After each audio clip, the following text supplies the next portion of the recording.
The content of this show is for educational and informational purposes only and is a generalization of common DIY projects. Each home project may encounter unforeseen issues with specific circumstances that may not be covered in discussion on this program. This program makes no representations as to the completeness of the information and expressly disclaims any implied warranties as to the fitness of the information to any particular purpose. Before starting any projects, it's recommended the homeowner research the skills and proper materials necessary, as well as any and all local requirements for permits. If there is any doubt, it is advised a licensed contractor be consulted prior to commencing your particular project.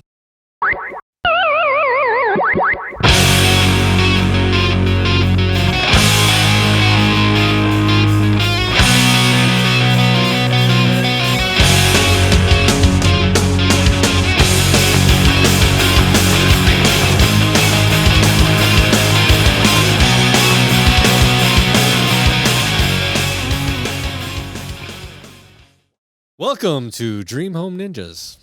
This is Mike. Keith, the brick. No, it's Keith. And Josh. Awesome. Fantastic. So, we're going to be talking about... Speaking of bricks. we're going to be talking about spring and / summer projects, maintenance things that are going around the house. Sounds like fun. Oh, I'm all for it, baby. So, I love it. It's like some outside stuff. Yeah, most certainly. You know, like cutting the grass, maintaining the lawn, power washing the driveway, taking care of the decks. Some paver bricks. What about the things Paver that people bricks. don't think about? Like Maybe maintenance. I can't think about those. That's a good one, Michael. What about cleaning their air conditioning? Most people know about that. Not everybody does, though. No, I don't know that either. So I'm learning on that one. So let's go. I know nothing. Let's educate. Let's All get right. it done. All right, fantastic. It's great talk. Perfect. Let's talk about stuff we don't know anything about. Fantastic. Well, I know about some. All right. I know a few All right, things. thank God. One Thank or God two somebody going on does. Here, so like I said, maintaining the sewer. Why would even if you haven't maintained it before, why would you want to do that? Well, that's a good question. Yeah, I know you've routed a lot of sewers, Keith. That I have. What do you usually find in a sewer? That's a good question because you know why? There's a lot of things that I may want to say on this, but I don't want to say. I found a toy. Pulling toys out, the big thing, tree roots. You're gonna find tree roots in your sewer. How do tree roots get in there, Keith? That is a great question, Michael.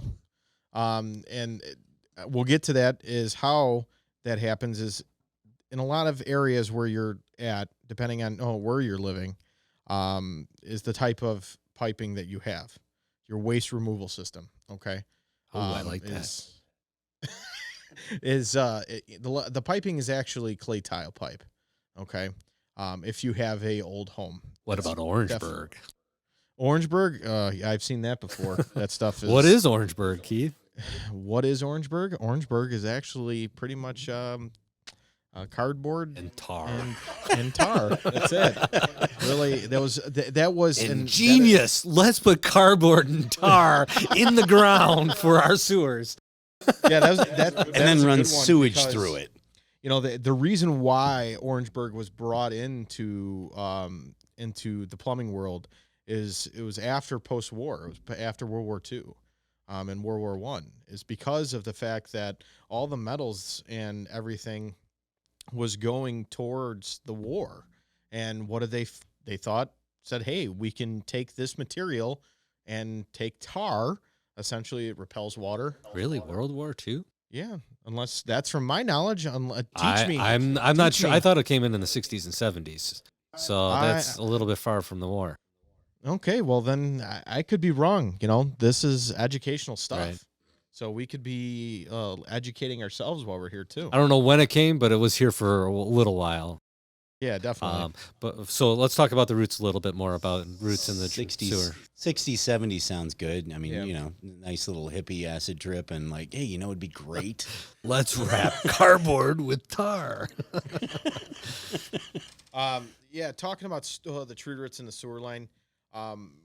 Just to kind of give you as a simple, simplified understanding of how clay tile works. It's a hub and spigot joint that is put together with mortar, Male and a female. male and a female end, correct? And it's put together with mortar and pretty much horsehairs, which calls oakum. And it's over time, the mortar dries out. And where do you think those tree roots are going? They're going to the sewer. So they need water. So you have these pieces of pipe, you fit one inside the other, and you put mortar that dries out on it, and then bury that underground. I have seen some with rubber gaskets in. Yeah, as time progressed, they've had to put that kind of stuff in there, and I've pulled sewer lines out that have had that stuff in there. Now, and to get to the simplicity of it, I mean, the tree roots are looking for a water source. Correct. Right. That's the bottom line. Is they're trying to find any kind of source of water so that they can feed, and if you have this joint that is all dried out and seeping out water into the ground, hey, there's like heaven, right, to a tree. Oh yeah, most certainly. I mean, they have to get some type of water so that they can still grow. And the big factor is what will happen is during the wintertime, our ground, the frost point in Illinois here where we're at is typically 5 feet.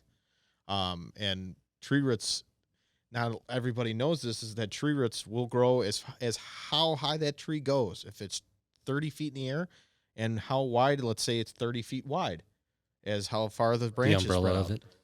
Yeah, Now- pretty much. now It's going to go that into the ground. Somebody told me once that a willow tree will actually like cross the street. The roots can cross the street to find a water source. Like it can go for an entire like city block. The tree roots can.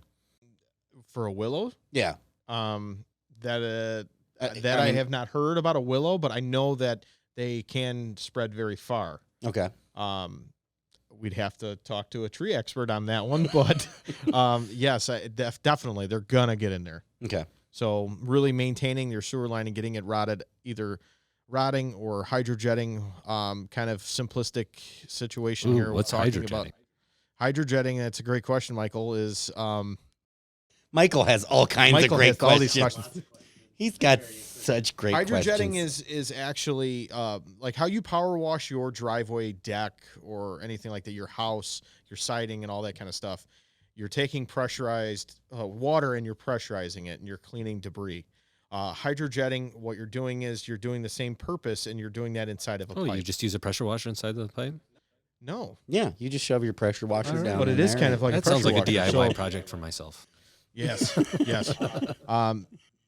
As it's a long hose that's on a tow along jetter, or there's many different ones that are out there that they have them built in the trucks and tow longs, all that kind of stuff. Now, They- what's the pressure on one of these things though? Oh, I mean, because like well, yeah, like you mentioned with the power washer, like I can get 5,000-6,000 psi on my pressure washer. Yeah, what's the pressure tow on along, this thing? a little tiny pressure washer that you use for yourself You be quiet. You be quiet. for your deck. Yeah. Well, our Spartan goes from 1,000 to 1,500 to 4,000, what, 5,000, 4,000. 4,000. Yeah, I mean, within that range. I'm And sure it's- there's something higher than that. And I mean, and you're talking that amount of pressure in a hose that's shoved into your pipe. So I mean, 4-6 inch diameter pipe, or what, 8 inch? I don't know how big sewer lines get. Typically, the sanitary sewer line outside of a home, in our code and here in Illinois, your building drain terminates 5 feet after the foundation wall. Okay. Okay, then it turns into the building sewer. After that, that's when it goes out to the sanitary sewer main. So that piping. Typically, if you do not have a clean out outside, you would go from the inside, full size clean out at a plumbing stack, overhead stack, and hydrojet from there. Okay. Even if the line is plugged, you want to try to alleviate that water from backing up. There's different tips and tricks out there where you can use different equipment to isolate that water so it's not creating a giant mess in your basement.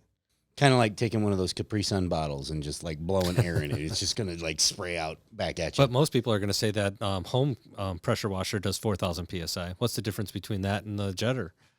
I know. Michael, if you know, tell us. Michael, please. It's tell us. the gallons per minute also. Oh. your very low water pressure, water volume coming out of your home pressure washer versus ours, we're doing almost 18 gallons per minute as we're cutting the roots and flushing everything all at the same time, and it gets on all those cracks and crevices. So it's a great way to clean the sewer really well. And then what else could you use the maintenance after you clean the sewer? You can actually use a product called Rudex. It's a herbicide. It's a Now, powder. is Rudex paying for this here, advertising? No, they're not. We use their Free product. advertisement for Rudex. Yes, free advertisement for Rudex. We use their product here with where we work. Pretty much it comes in a 1 pound bottle. You can get it in 2 pound bottles, and I believe we can get it in higher pounds bottles. You use how much depending on the length of your sewer. So. Exactly. After you want to do that after you rod or hydrojet your sewer line. Think of What does it do? what it does is, and I'm going to get to that. What that does is once you apply it with per pound is 5 gallons of water. So you have a 5 gallon bucket per pound. So if you got 2 pounds of Rudex for so many feet of pipe, you apply 10 gallons of water. And what does it do to the roots? With the tree roots, as you cut them, they have a like a covering over them. Okay, so it's like when you would put salt on a wound, it would actually it hurts, right? Yeah. Well, this herbicide is actually hurting the tree roots. It's slowing the growth of them. It's going to stop the growth for up to a year.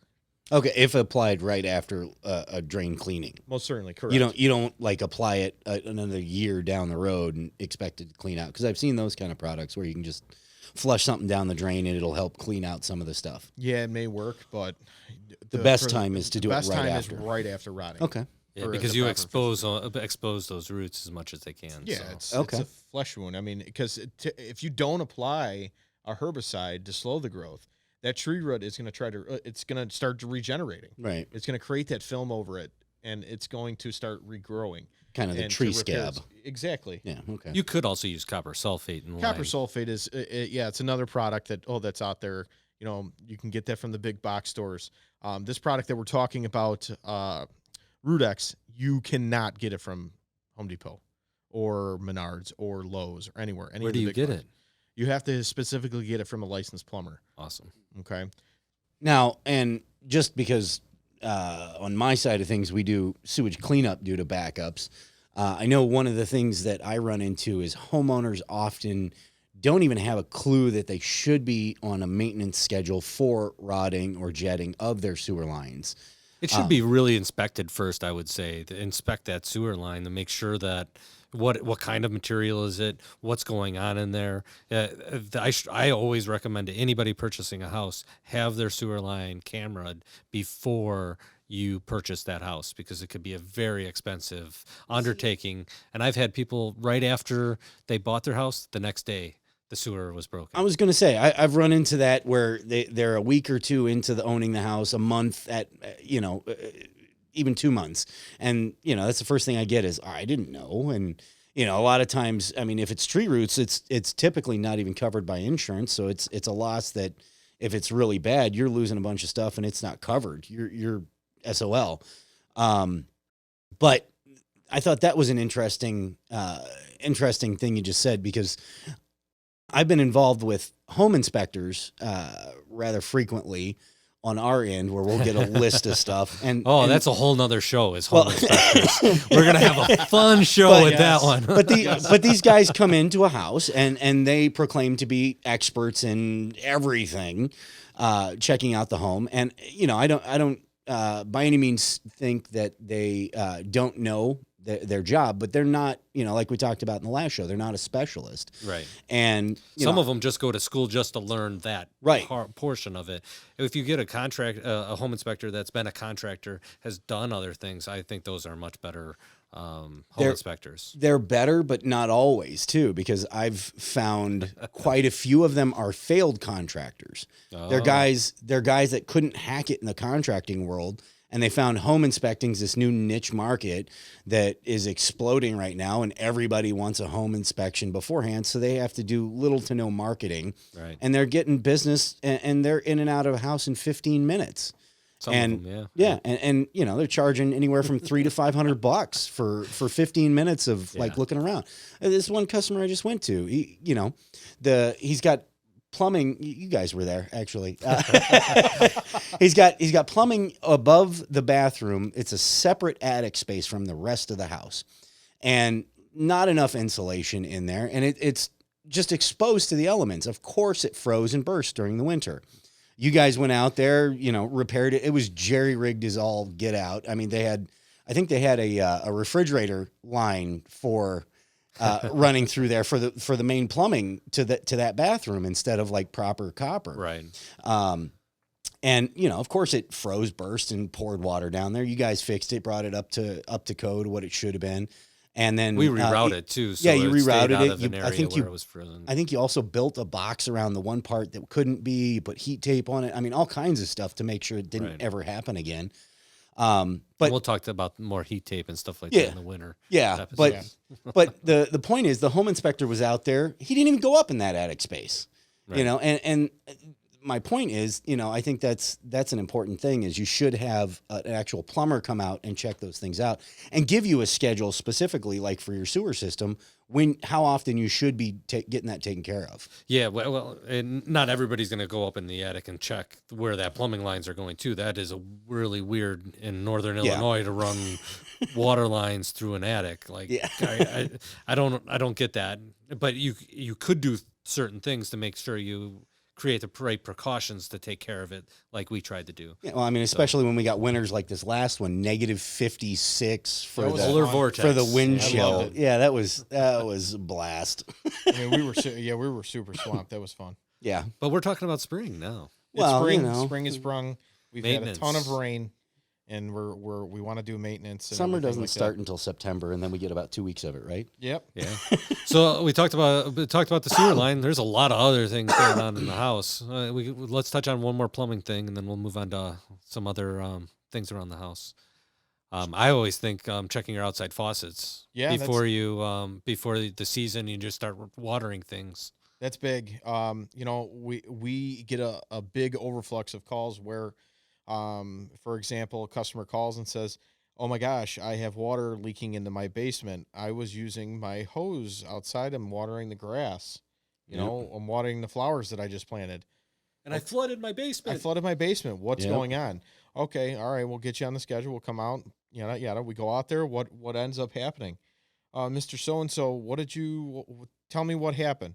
Oh, well, I left my hose on the hose bib outside, and I didn't take it off through the winter in the fall, and it was just on there through the winter. Yep. Okay, well, what made you do that? Well, I just, I simply forgot. I got a lot going on in my life. Blah blah blah. Whatever the circumstance was and or is, however went about. Yes, that happened. It happened. Yeah. And what's going to end up happening? These frost proofs, they are not designed to have a hose hooked up and left on throughout the wintertime. You have to disconnect the hose. Well, and this is my favorite word, proof. Because you have waterproof and water resistant, and people always get confused on that. When something is water resistant or like green board, that's one of my favorite things for drywall. It's mold resistant, right? It doesn't mean it can't get mold. I've been in many basements that it covered in mold, but even proof doesn't mean it's completely resistant. You get a waterproof watch, you still can't go like over 3 feet. Yeah. They do make a freeze-proof outside faucet, though. Oh, really? They do. And if you leave the hose on, it will still take. It's still okay. It will be okay. Yes, it's it will be okay. See, that is an upgrade. That's the upgrade people need to be talking about. Yeah, absolutely. Yes. And where we work, we do it every day at Wow. Jay's Plumbing. Wow, we wow. talk about these outside faucets and how you can keep that hose to it. So that's that premium option. That is the It premium is the premium option, yeah, and we can go from there to the top of the world when it comes down to fixing that. I think if anybody's ever had water in their basement, because I've been in basements where from a burst pipe because of that, they've got, 2 foot of water, 3 foot of water because of that. I mean, nobody ever goes down to their basement unless you got like the full man cave down there. Then, you're once you've had that, you absolutely should be going with that kind of option for replacing that. How many people actually go with something like that? I would say probably about 50% of the time when they're offered, Really, that they high? would go with that. Okay.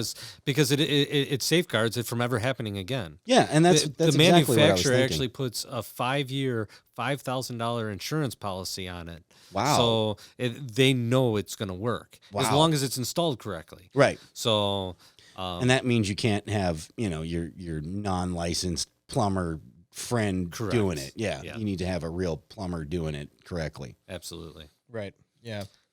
So, that's a good conversation about outside faucets. Let's talk about other things around the house.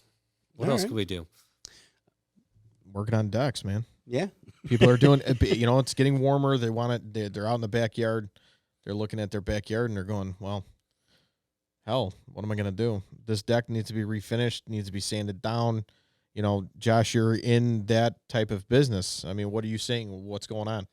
I mean, of course, pergolas are a big thing ever since all the DIY shows started up, and that fancy. it is so pretty. It doesn't have a roof, but it kind of is a roof. Yeah. Those are fun, and you can get really, really decorative and have a blast with those. I think the biggest thing is, make sure what you've got is in good shape. I can't tell you how many customers I go out on the back deck and it's just rotting away. They hired some guy to do it dirt cheap, and he painted the wood. It's supposed to be stained, and yeah, sure enough, it's painted, and it's just rotting out because the paint is trapping all the water inside of it. Now here's a quick question for you, and this is a conversation I had with a coworker of ours that Jeff that we work with. He was actually doing some stuff that he was telling me, working on a planter box or something for his wife for Mother's Day, and it was the treated stuff, and he mentioned to me that you should not stain the wood or anything for like 6 to 8 months. You want that stuff to dry out, and especially with decks. Is that something is that right with decks? Correct. Yeah, you don't want to stain it right away. It needs to dry out and acclimate. Both of those things. The big thing is, when they pressure treat, and that's what it's called. It's called pressure treated wood. They're actually like pressurizing this chemical in there into the wood to make it last longer and not rot out, which is great. Anytime you're in contact with the ground, anytime you're in contact with cement, any kind of surface that's going to get steady moisture, you want to have pressure treated wood. It's going to last longer and it's going to hold up better, but it does need to dry out. I mean, you go to a lumber yard, half the time those things, you pick them up and they're almost like a sponge. You can kind of squeeze them a little bit and feel the sogginess of the chemical that's in there. So that does have to fully dry out. And Soggy. yeah, exactly. you have to let that fully dry out and acclimate to the area, and then you can stain it. And and I mean, stains nowadays aren't like they used to be. Used to be you'd get just the stuff that changed the color a little bit. You still see all the wood. Now you can get stains that are just like paint, but it's not a paint. You can completely change the color. So, you can have some fun with the deck. And that is a big correlation too with like people want to replace their fences. Like me, I know for sure at my house, my house. No. You want me and Mike to buy the houses next to you. Yeah, and just we have tear one the giant and then yard. tear the fences down. You know and how have- much I would love that. Just You're going to take giant care of yard. the yards, though. I have no problem with that. We'll get to that because I love it. I enjoy the mow. Okay, Put your own stripe on your lawnmower. Yeah, that broke. It didn't do very well. But we'll get to that. We'll get to that shortly. Especially with like the cedar fences or even the vinyl fences. I mean, what is your thought on those? Because you're seeing the vinyl fences. Composite. I know those are very expensive. Yeah, that's and like a composite premium decks option. and stuff like that. Yeah. Yeah. Well, the overall price ends up being about the same because you're going to spend a little bit less when you get the wood. but you have to maintain it. Every couple of years, you have to restain it. You have to make sure you don't have anything that's rotting out. You have to replace it, take care of it. With the vinyl fences, there's next to no maintenance. I mean, you can go through with a power washer, speaking of, power washers, and you can just blow all the dirt and junk off of it, and you're good to go. My jetter can cut your fence in half. All right, you power wash your fence. You power wash your fence with the jetter and see how that goes. Get the warthog head on there, Bubba. That's right. So other things, that's great information about decks and fences and vinyl and composite. Let's talk about more of the overgrowth, the tree trimming, the taking care of around your foundation, making sure the ground is not pitched towards your house, keep it away. Proper with all these manscaping. rains. Manscaping. I mean, landscaping. Yeah, Landscaping. for sure.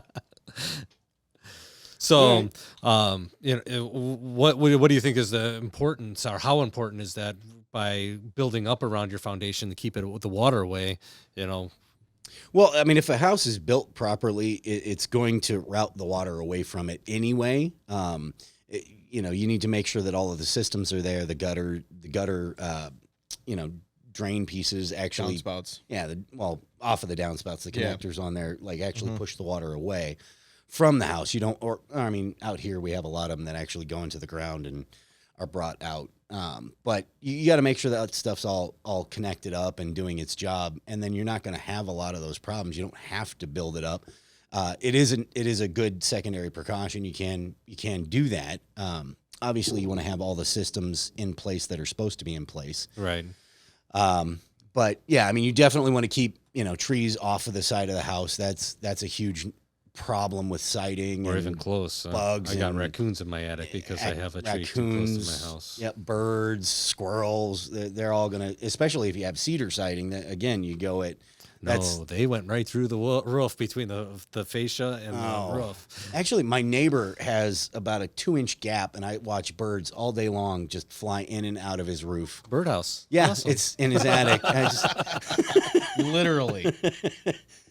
That's right, literally a birdhouse. What else could we do on our yards, Keith? I know you're really into your maintaining your grass. You want the I'm kind of a weirdo. The Wrigley Field grass going on. I'm house. kind of a weirdo when it comes down to that.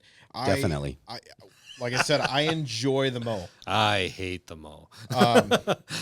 Now some people don't like mowing, but after a long day of work, like for instance the other day, the